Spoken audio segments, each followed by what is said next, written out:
Good afternoon. I'm Captain Tina Jones of the Portland Police Bureau, and I'm here to provide an update and some information about an incident that happened last night out here at the Kelly Penumbra building, which is in the 4700 block of East Burnside Street. Yesterday afternoon, we saw a number of community members who gathered near Salmon Springs Fountain downtown to gather and talk and meet and discuss the sad and tragic death of Daunte Wright that happened in Minnesota. That group gathered peaceably, and there was no police intervention needed at all. And we appreciate their efforts, and we understand that there are a number of emotions surrounding this and a number of other events that have happened across our nation. Last night, we saw a group gather near Laurelhurst Park and march directly to the building behind me. The police had anticipated their arrival and had blocked off the area with crime scene tape indicating that the property was closed and off limits to the public. The crowd was mostly dressed in black clothing. They were aggressive and hostile, and almost immediately started engaging in criminal behavior, including burning materials, lighting a dumpster on fire, grabbing garbage cans from the neighborhood and lighting them on fire. And as the police tried to engage them and keep them off the property and provide warnings to the group, the police were met with immediate attempts at assault with a lot of very dangerous and deadly weapons. Some of these weapons included glass bottles, ball bearings that were being rocketed at the police from high-powered wrist rockets, in addition to large firework mortars that were being thrown at and were exploding right near officers who were on foot in the area. There were a number of other projectiles that were thrown as well. And as police tried to engage and provide direction, again, they were met with hostility, and the verbal directions that were being given were not being heeded. It was a planned, coordinated attack on the police and this building that houses facilities for Multnomah County Sheriff's Office and the Portland Police Bureau. At some point, the incident commander determined that this was an unlawful assembly and ordered the crowd to disperse. The criminal activity continued, and dispersal did not happen. The danger of what was happening right in this neighborhood with families who were home and trying to, probably go to bed right after 10 o'clock at night with the fires and things was elevating the danger for the community, and a riot was declared. Officers again asked for people to disperse, and that did not happen. People did not willingly leave the area, and so officers came out and dispersed the crowd. Some munitions were used to do that. While the officers were dispersing the crowd, again, they were faced with bricks, projectiles, glass bottles, and other materials that were being thrown at them, which was very unsafe for them as well. Once the officers engaged in the dispersal, they were able to mostly get the crowd back to Cesar Chavez Boulevard and back to the park. Officers disengaged, and after that, they did not have further issue here. We did find out later that evening that one of the other facilities that housed our traffic division out in St. John's had also had some criminal activity related to that. A fence was damaged, and patrol cars that were inside of that area were also damaged. Tires were slashed, windows were broken, and mirrors were ripped off of cars as well. Some people in this group were advocating for the abolition of police. They were advocating and encouraging people to burn down police facilities. And we know these are not the sentiments of our public at large.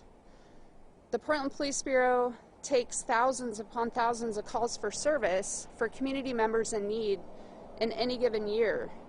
And we know that we provide a valid and important public safety service for the community members in Portland. This is a small contingent of people, but they're causing mass destruction, which costs the taxpayers and diverts funds from other important areas that the city and the county need to invest in. So these acts don't just damage the police, they damage us all.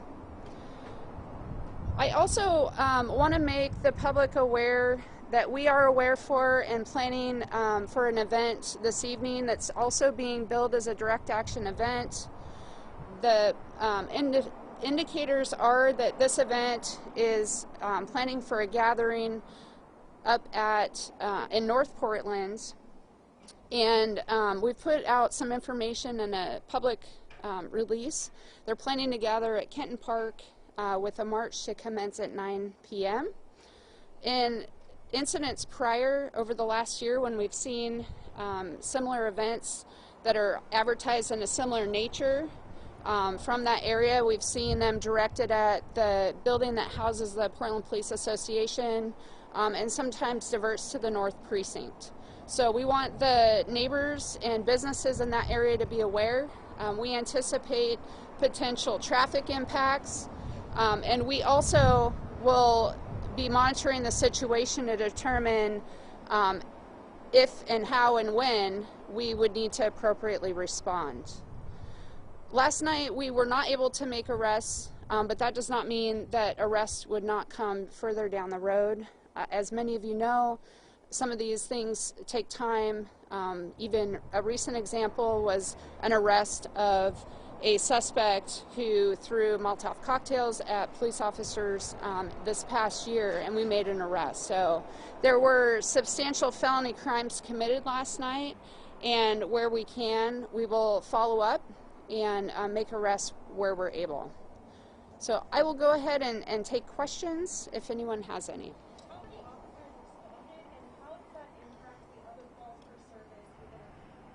So the question was about how many officers responded and how that impacted other calls for service.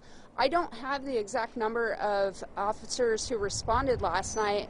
What I can say is we had, to my understanding, regular staffing, and because of the situation, they had to pull staffing from across the city to handle this event, which did impact calls for service for a couple of hours during that period where officers were diverted to this location, and we were only able to respond to emergency calls, and some other calls had to wait. So there's always a trade-off because we have finite resources, and you know, when we have to divert our personnel. Do you know how much longer the response time was because of that? I don't. I'm sorry. The question was about how much longer the response time was, and I just don't have that information at this time. I'm not aware of any injuries of law enforcement last night, and I haven't been told of any injuries of any other parties as well. Do police think, or do you think that this might lead to a sort of sustained level of protests over the next few months or over the course of the summer? And if so, how does the city and how do police plan to handle that? So the question was about whether or not this could be an indication that Portland could be facing a sustained demonstrations over the summer. Again, I want to really clarify what we saw here last night at the Kelly Penundra building was not a demonstration. This was an organized event, a direct action event that was targeted criminal behavior. We have been discussing and planning for civil unrest in general. You know, we saw last year at the end of May a sustained period of approximately over 170 days of civil unrest in our city. And there's a clear distinction between lawful engagement in First Amendment activity, the right to free speech and gathering, and we fully support that and endorse that. And just like yesterday, the event at Salmon Springs required zero police response. They were peaceful, they were well organized, they did their event, and it didn't impact the safety of anyone else in the city. This event that we saw later in the evening did. We potentially could see you know, other civil unrest, and you know, these incidents don't happen in a vacuum. You know, there are a number of other things that are going on. Our staffing is different than last year at this time. We have over 120 fewer sworn members than we did in June of last year when we were seeing sustained events. So all of staffing and what else is happening in the city, we're also seeing record gun violence and homicides. I think we're up, unfortunately, to 26 homicides this year, which, if that doesn't slow down, that puts us on pace for 100 souls that are lost in our city this year. And those are all things that, you know, are really important for us to be able to investigate and do what we can to hold people accountable. So, to answer your question, yes, it is possible we could see sustained unrest, and we are doing what we can to plan and reach out to other partners to see, you know, what we can come up with as far as plans. This question is kind of twofold, but you say they gathered obviously for a vigil. How quickly after the gathering did they march this way with direct action? And then on the other side of that, what was different about Portland response with some of the unrest we saw last year as far as with fire munitions and CS gas? So I might come back to your second question. The first question was about how soon after they gathered. There were two gatherings. One was down at Salmon Springs Fountain, and then there was a separate one down at Laurelhurst Park. I think my understanding is that they gathered around 8 o'clock at the park and then marched from there. I don't know the exact time frame at the start of the march, but we can try and get that for you. And then I think it was just after 10 when it was a riot declaration. So it immediately said violent here. Based on the video and the images that I've seen, the crowd, that when they arrived here, they were immediately hostile and aggressive to police and starting to engage in criminal behavior. And second part of that question, Yeah. what was different about Portland Police Bureau's response this time? That's a broad question. Compared to what? I'm sorry? Last year, you guys didn't Yeah. use CS gas? So the question is about what was different about our response, and the best way I can answer that question is each and every event is different. We have different resources on hand. There's other things happening in the city that we're trying to factor in. CS gas was not deployed last night. Some munitions were, but again, we had limited resources last night as well. We were not able to make arrests last night, and you know, when we can and have the resources available, we do try and make arrests for criminal behavior to hold those responsible accountable. So tonight they're doing another event up in North Portland, you said. Are you guys going to have to take away officers from other beats to go cover that? Or since you know what's happening, will you have more officers there to make arrests? So the question was about, you know, knowing that we have an event tonight, are we able to pull additional resources outside of patrol? This will still impact patrol. We have finite resources in the Portland Police Bureau, especially given the current staffing situation, being down over 120 sworn positions than we were last year. You know, the patrol operations are operating at minimums, and even then still have to hire people just to meet that minimum staffing level on a regular basis. So when we talk about, you know, adding resources and officers, if we're going to, say, for example, pull together a rapid response team, which is our specialized crowd management team, some of those officers are already assigned to patrol. Some of them may have already been working on a shift tonight. And so, you know, if we need them, that's going to take away resources from patrol. We don't have a wave of people that are, you know, can backfill. So anytime we have significant events like this anymore, given our current staffing, it's going to have other impacts. So with this happening tonight and shootings happening frequently here in Portland, what do you want to say to the Portland people who don't feel safe at all in Portland? Because police are running thin. Yeah, I mean, we are doing everything we can from the Portland Police Bureau to prioritize public safety with the resources we have. We are trying to do everything we can to communicate and make the public aware of what's happening. You know, again, we are going to have to evaluate what's going on. If there's a shooting that needs attention, then that may take resources from somewhere else. And so we're always having to weigh out public safety, life safety is always going to come first for the public and for our employees as well. And so, if that means that some other victims have to wait for calls for service, it breaks our heart to see that. But we have to also manage to take the life safety things first, and then when we can, go back and take the calls that aren't imminent safety risks at that time. We know they still impact the public. It's very frustrating for us that we don't have more resources to be able to go out and do it all and manage this separately. And it's really hard and difficult on our officers who care about community policing and want to go out and help hold people accountable who have engaged in criminal acts and protect the public, and even, for that matter, engage in community policing, community engagement, having just face-to-face conversations. But right now, they're in react mode where we've got, competing public safety events happening across the city, and we're doing the best we can. Following up to that, saying you do the best that you can, you see that this is a small group of people. Do you keep this? Do you know who these people are? Do you keep lists of them? Are you finding that they're getting out of jail or doing the same things over and over again? Community members say that they're frustrated by a small group of people. They wonder, why are they not in jail?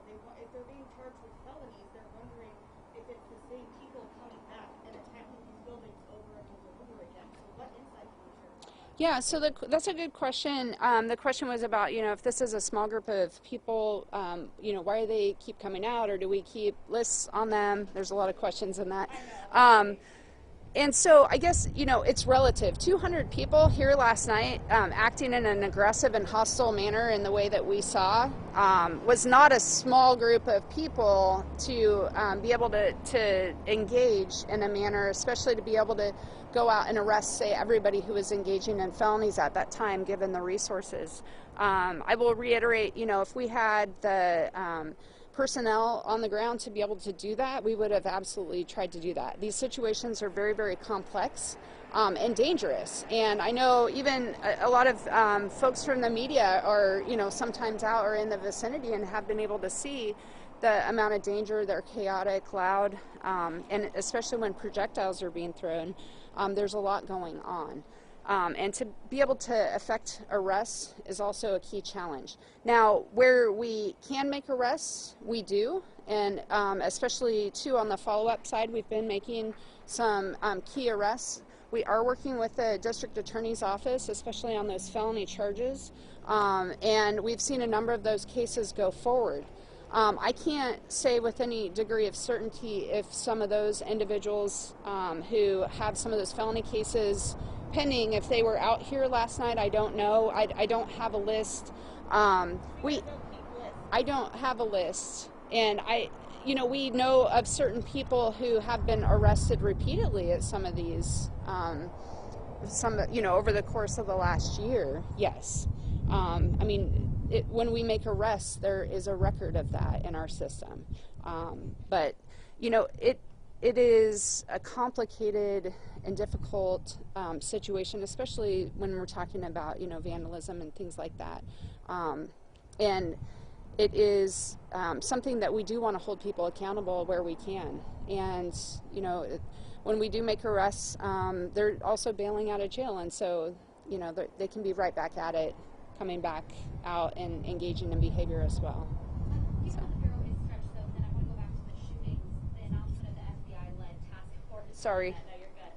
The FBI-led task force on gun violence. What's your take on how that partnership will help the city in investigating these shootings? So the question was about the partnership with the FBI, the MOU that was announced today, and how that will help us. Anytime that we can partner with other law enforcement partners, when there's a synergy of information sharing and partnership with investigations, and then follow through with any sort of prosecution. You know, when everybody is communicating and it's streamlined and we can put together the tightest case possible on the criminal side, the more effective outcomes we're going to have for holding people accountable. So we're very excited for that partnership as well, to provide that key piece for the bigger picture of what we're trying to do to stem gun violence. So I've got time for one last question. There's partnerships such as you just announced between Portland Police, federal authorities, and FBI. What specific steps have you taken and what specific orders will you give to ensure that all of those entities abide by the restraining orders that the federal courts have given with regard to protection? I'm sorry, I caught part of that. So it was something about the restraining orders and the FBI partners. I'm sorry. There is a partnership between Portland Police, federal authorities, and the FBI. What specific orders will the command structure of the Portland Police Bureau give to ensure that that combined entity will obey the restraining orders issued by the federal courts? So That request. the question was about the FBI partnership and then restraining orders that were given by the judges about crowd management. So I think you're confusing two separate things. The MOU that we were just talking about is specific to gun violence, and that's separate from the crowd management things that we're talking about. The restraining orders and the directions that have been given by the judges from the courts that are applicable to the Portland Police Bureau, I can only speak to the Portland Police Bureau, and we have done a tremendous amount to try and educate and continue to educate our members about what the guidelines are for the TROs, the temporary restraining orders that have been out there. And again, we continue to learn as we go. It goes back to how complicated and how this situation it continuously evolves, especially as we have different resources and parameters put upon us. I do want to say very clearly, though, you know, the members of the media have a very important role in documenting and sharing information with the public, and we don't want to engage in any sort of interactions with members of the press, especially, you know, with use of force or anything like that. It is an incredibly challenging situation when, you know, it's in the midst of smoke, noise, you know, all the gear that folks have on when dispersal orders have been given, projectiles are being thrown, or lasers or lights and all that. The officers' ability to have that sensory perception to see clearly, like we can see more clearly today in the sunlight, and hear and talk closely, they don't have that. So there are challenges. We're continuously trying to see where we can improve and do better on that.